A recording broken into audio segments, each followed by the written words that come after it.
My name is Rory Houlihan. I ran for U.S. Senate last spring 2016 to stop the ticking time bomb so I could put our economy on track for a bright new day instead of all things ending. Now making plans on running for office in 2018, but I still need to tell. So let me educate you on the ticking time bombs and give you the rest of the story. Part 8C, absolute rights is a highway to hell. In retail, we work to keep costs down, to keep our stores customer friendly. With guns, should we not be for keeping the carnage down? To keep the gun laws gun owner and police friendly? Yet Big C conservative organizations have successfully pushed to make gun ownership an absolute right for all, including the bad guys. Big C conservative organizations have pushed for several bills to extend gun ownership to the mentally ill, put in bills and amendments that got rid of or made tracking of guns almost impossible, pushed or deregulated ammunition clips so folks face ever more and more bullets being fired at them. More and more bullets fired is more and more carnage. They push folks to buy more and more exotic, high capacity guns.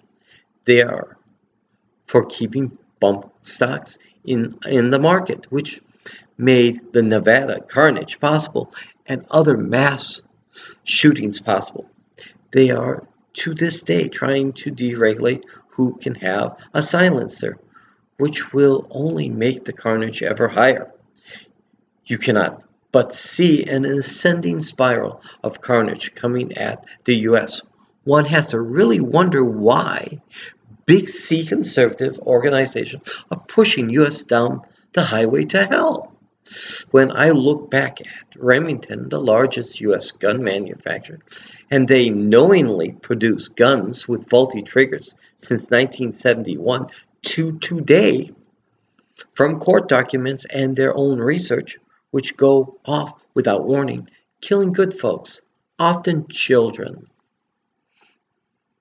and cannot but be seen as an uncaring corporate attitude from the top. Remember, killers care and murderers don't.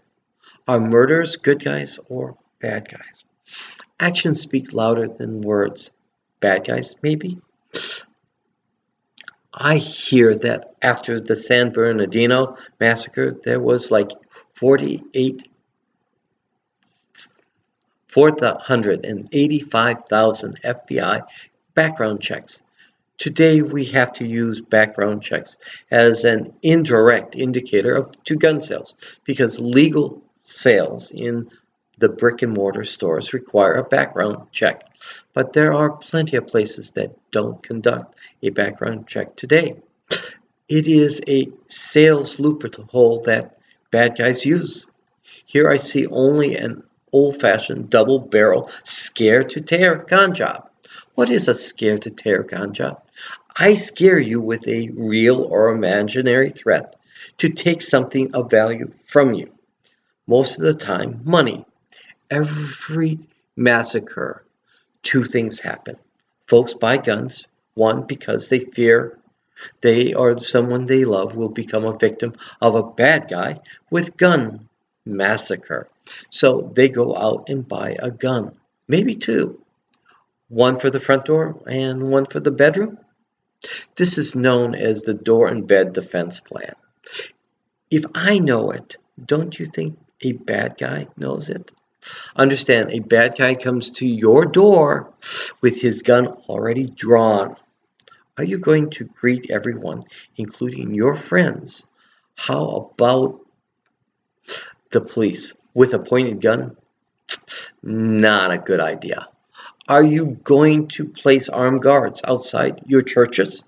How inviting. If we Christians feel that we have to have guns in church, hasn't Satan won? The second group is actually a more money-making group for the gun manufacturers than the first-time buyers group.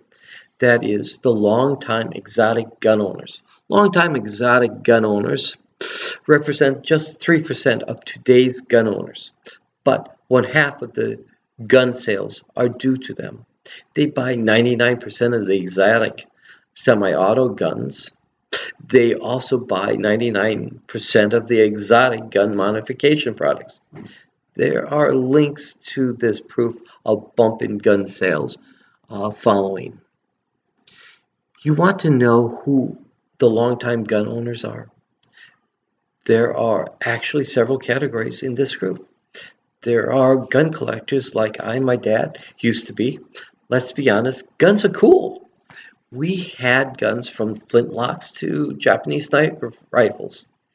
Then there are the survivalists, folks who are preparing for the end of the world, arming themselves for the day when all things fail. If all things fail, wouldn't it be a good idea to know one of these guys? Personally, I am trying to stop the ticking time bombs that will bring about the apocalypse, as my father did, and probably your fathers did during World War II. Then there are the anti government folks who are arming themselves for the day that government will be coming after them, similar to the second group, but different. The deep state. Then there are criminal elements who want the firepower. Looks like Stephen Paddock, the Mandalay Bay, Nevada shooter, was one of these. Folks from NBC News, David Flamigati of New Frontier said that Paddock purchased a rifle and a shotgun in the spring, and that agents from the Bureau of Alcohol and Tobacco, Firearms and Explosives interviewed the employee who handled the sale. So agents of the Bureau of ATF did interview the employee who handled the sale back in this spring. But buying a gun or guns is not a crime, and no one knows for certain what is in the hearts and minds of folks. Only after action will tell. Has these shootings changed the way folks look at the multiple gun buying public? The 3%. Did the perception change from a neutral or benevolent one to a malevolent one? The idea that big government are coming for their guns will motivate this group to buy more guns than any other, because they have been told for years Big Brother government is watching and waiting to take their guns away from them. I listen to folks, and I have heard this back in 1996 and about 2 years ago. As a scientist, I cannot but wonder if they have had amygdala thalamus hijacking, a common type of brainwashing. Understand, we are hardwired to count the negative more than the positive. So it's easier to motivate us and brainwash us through the use of fear. Again, why? The oldest and most effective con is the scare to tear, which I see occurring with guns. The choice I see in front of our nation today with guns is this: do we act in fear and buy more and more guns, or do we act in faith and work to lower the gun carnage? Buying more guns is short run smart, but is long run stupid, leading our country down a highway to hell.